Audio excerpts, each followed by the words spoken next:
What's going on, everybody? Today's video is all about getting my Honda Foreman ready for the winter season. Let's get started. First things first, we need to inspect the condition of the winch.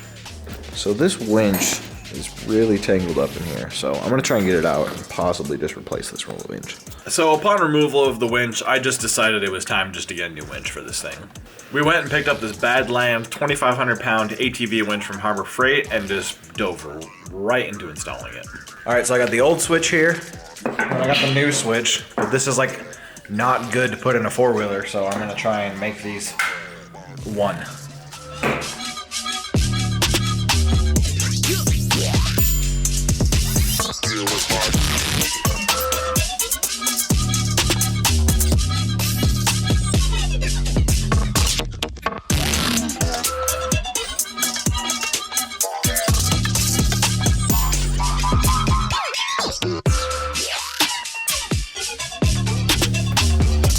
Don't fall.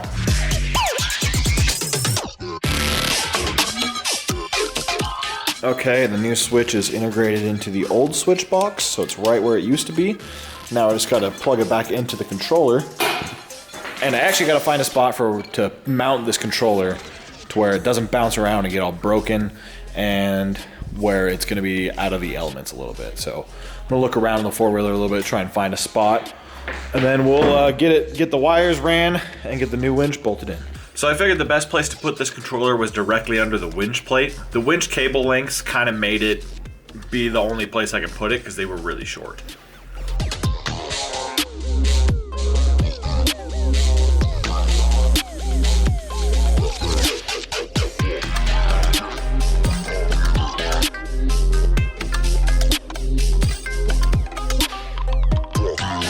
Once we started putting the winch plate back in, we realized that the new fairlead won't fit. Because of that, we decided to quickly clean up this old one.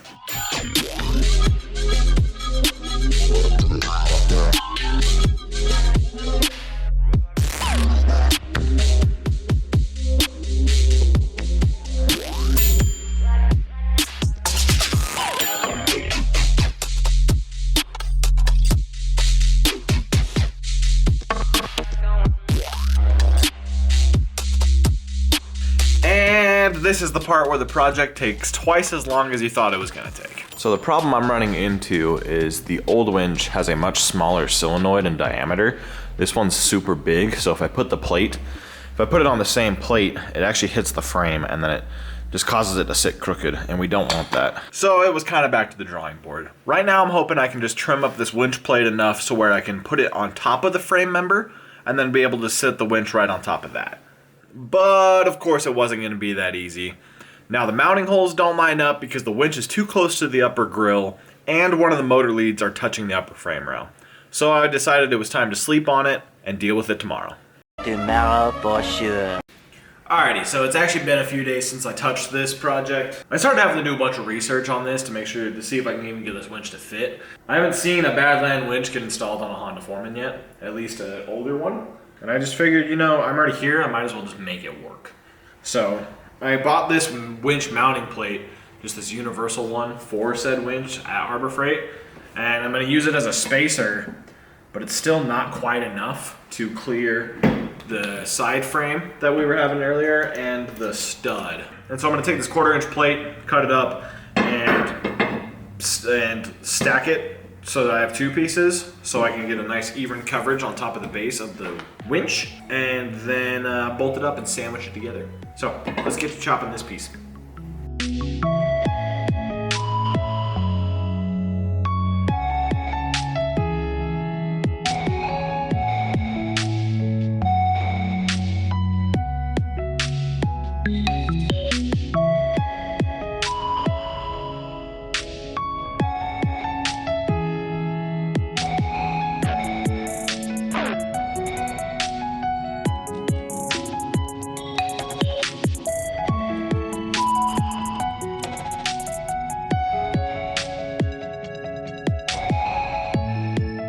So I decided to put everything together real quick. I got all the plates back on. Honestly, I'm not happy with how this turned out. I didn't really, my math was wrong somewhere for sure, because I got a gap down here and I'm not like, I don't know. If I was using this for like getting the 4-wheeler out of mud, I would definitely be doing this differently, but it's just raising this plow up and down, so it'll be okay. But yeah, it now clears the frame here, and then I also have just enough room to not touch the frame rail. It is very close, so I'm gonna put the little rubber boot on it that it comes with the kit. Yeah, so now all that's left is to tighten up the bolts, and then we gotta run the electrical. So let's do that.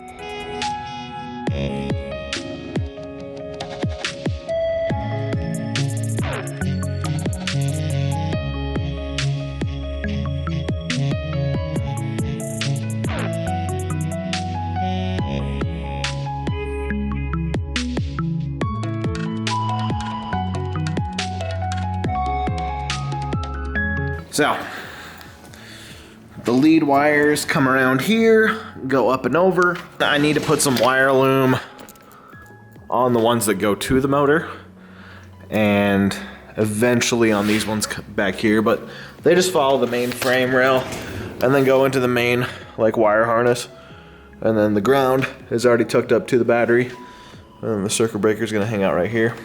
This 4-wheeler right here has been in my family for over 10 years now. I've been riding this thing and beating the piss out of it for over 10 years. Like, I have beat the shit out of this 4-wheeler. And I don't even think I've ever given it an oil change. It just goes. Yeah, I mean, you've seen this thing on my channel already. This thing was the workhorse that got the Bronco in and out of the garage the whole time I was building it. And all the other cars that we were building during that time, Dylan's Jeep, Cole's 4Runner, I have beat the shit out of this thing, however, it is definitely showing its age. Yeah, this thing's giving me the, I'm tired, boss. So, yeah, I'm gonna give this thing like a full tune-up and revival in the springtime. Anyways, let's get this fair lead and this front end back on, because we just rambled for way too long.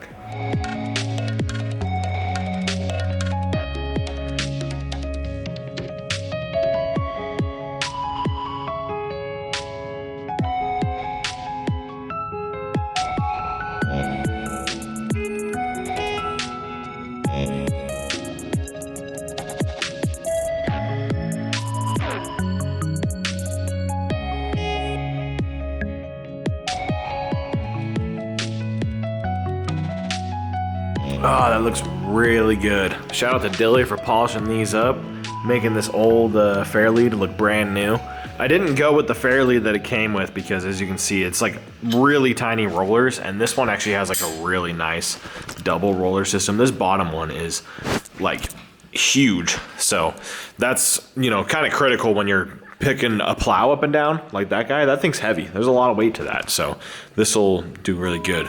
You got to make sure you keep that lubricated though, because I ran this for a few winters and didn't lubricate it, and I gouged the absolute shit out of this bottom Fairlead, and that's what messed up my old winch in the first place. So just, you know, one of those things, getting older, becoming more of a man, taking care of my shit actually, and not just beating the fuck out of it and disrespecting it. But all right, it's time to finish up this wiring. So I hate the way these little cheapo connectors look, so just one real quick little like trick I've kind of learned over the years is you peel off the shitty plastic insulation, toss that, get a little piece of heat shrink.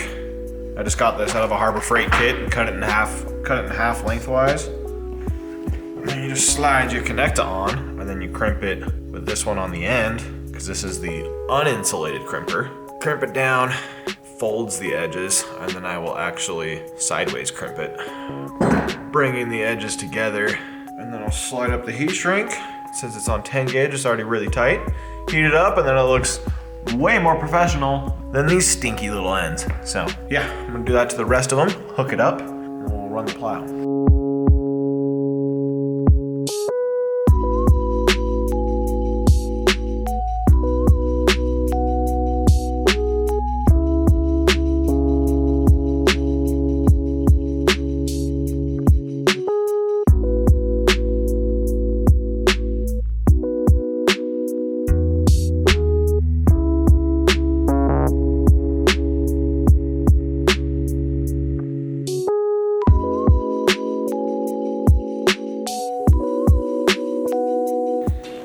Alrighty, moment of truth time. Let's see if this thing actually works.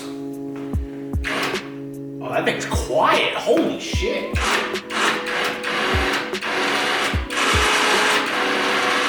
Oh, this thing's way faster than the old one. You guys see it going up and down? Yeah, you are.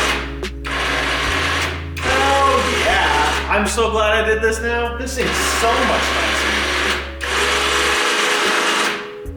Oh, yeah. We're going to be plowing. All right, let's get this plow hooked up. I'm excited now. Sweet.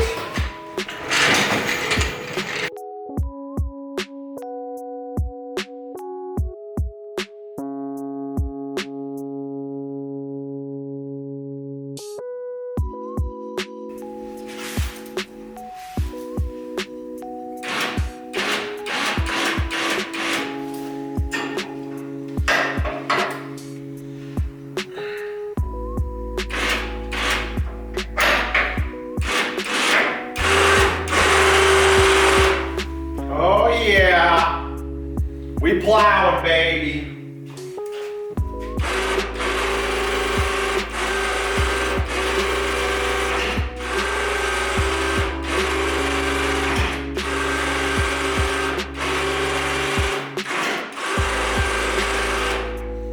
Yay! Alrighty, just touched up the finishing details, gave this thing a quick like wipe down with some interior detail, or quick detailer.